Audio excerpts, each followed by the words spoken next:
پیغمبر نے فرمایا انا مدینۃ العلم وعلی بابھا، میں علم کا شہر ہوں، علی اس کا دروازہ ہے۔ علی دروازہ ہے، پیغمبر شہر ہے۔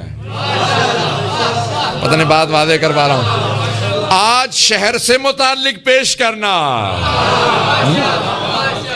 میں علم کا شہر ہوں، علم کا شہر ہوں، علی اس کا دروازہ ہے۔ جب دروازہ ایسا ہے تو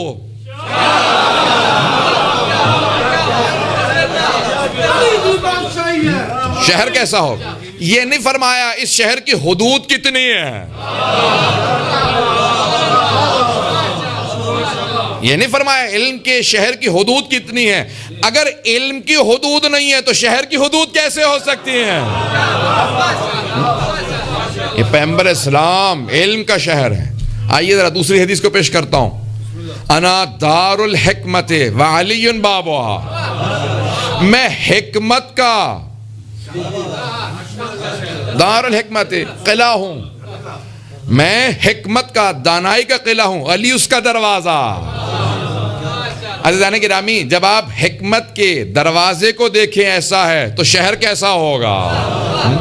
اگر میں بات کو پہنچا پاؤں۔ ایک یونان کا حکیم تھا، طبیب تھا، ڈاکٹر آپ کی زبان میں کہہ لیں، تو وہ یونان سے اٹھا، اس نے سنا تھا کہ کوئی مدینے میں نبی آ گئے ہیں، یا نبی، وہ جسارت کرتا تھا کہ نہیں، وہ دعویٰ کرتے ہیں کہ میں نبی ہوں اور لوگ کہتے ہیں وہ مجنون ہے، کہ میں ان کا علاج کرنے جا رہا ہوں۔ اب آیا تو لوگوں نے کہا بھی رسول خدا کا وصال ہو گیا، کہا ان کے کوئی چاہنے والے، کوئی ماننے والے کا سامنے دیکھ رہے ہو، وہ علی بن ابی طالب، ان سے جا کے پیغمبر کا پوچھ لو۔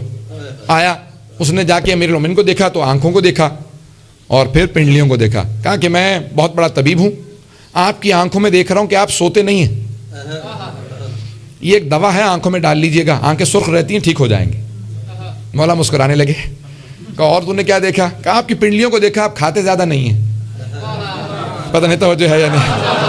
آپ کھاتے بہت کم ہیں اور گوشت کا استعمال بہت کم ہے، تو آپ کی پنڈلیاں کمزور ہیں، وزن نہ اٹھائیے گا۔ مولا نے کہا اس کا کوئی تیرے پاس علاج ہے؟ کہ نہیں، اس کا کوئی علاج بھی نہیں ہے، یہ لا علاج مرض ہے، آپ کی پنڈلیاں بہت کمزور ہیں۔ مولا نے مسکرا کے کہا اچھا کوئی اس کو الٹ کرنے والی چیز ہے؟ کہاں زہر ہے، اگر پی لے تو فوراً آنکھیں بھی ختم ہو جائیں گی اور انسان مر جائے گا۔ امام نے کہا ذرا وہ دکھا، تو اس نے کہا یہ چند قطرے اگر پانی میں ڈال کے کسی کو بھی دے دے مر جائے گا۔ پیغمبر کے اس وسیع نے فوراً منہ سے لگایا،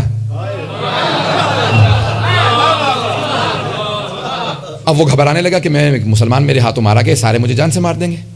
مولا نے کہا بھاگنے کی ضرورت نہیں، ذرا آنکھوں کو دیکھ۔ کہیے آپ کی آنکھیں زہر پینے کے بعد ٹھیک ہو گئیں؟ مولا نے کہا اب ذرا اس عمارت کو دیکھ رہا ہے، ایک ستون پہ کھڑی ہے۔ ہاں، مولا نے ستون کو اٹھایا، اب وہ فوراً بھاگ کے نکل گیا کہ ایسا نہ ہو کہ پوری بلڈنگ میرے پہ آ جائے۔ توجہ ہو، آرام سے پیش کر رہا ہوں۔